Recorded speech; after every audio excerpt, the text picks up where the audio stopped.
ఇది చాలా మంది మర్చిపోతున్న విషయం.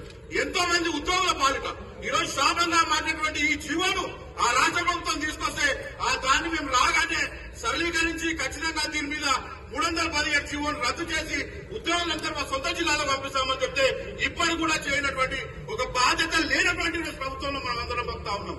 190 జీవో తీసుకొచ్చారు, దాన్ని పక్కన పడేసినారు. చిన్న చిన్న విషయాలు మేము అడుగుతున్నాయి, దాని ఫైనాన్స్ తో సంబంధం లేదు.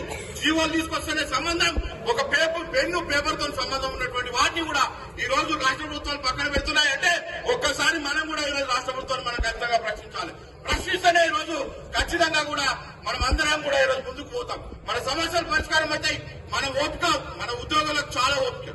ఒక్కసారి ఓపిక నశించిందంటే రాష్ట్ర ప్రభుత్వాలైనా కాదు ఎవరినైనా కూడా కింద పడేస్తోకేటువంటి స్తోమత ఈ రోజు ఉద్యోగస్తులకు ఉందని మరొకసారి మనం అందరం కూడా గంటాపాదంగా నినాదిస్తూ తెలియజేయాల్సిన అవసరం ఎంతైనా ఉంది.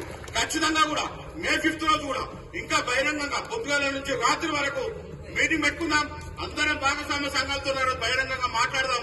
ఆ రోజు మధ్యాహ్నం భోజనాలు కూడా పెట్టుకుందాం. ఖచ్చితంగా కూడా రాబోయే రోజులలో ఉద్యోగస్తులతో పెట్టుకుంటే వీళ్ళు వర్గం మనం పెట్టుకోవద్దు ఎట్టి పరిస్థితులలో. దయచేసి అనే కాడికి ఈ రోజు రాష్ట్ర ప్రభుత్వాలను తీసుకురావాల్సిన బాధ్యత కూడా మనందరి మీద ఉందని మరొకసారి తెలియజేసుకుంటూ, ఖచ్చితంగా భాగస్వామ్య సంఘాలు అన్నప్పుడు కొన్ని లోటుపాట్లు ఉంటాయి.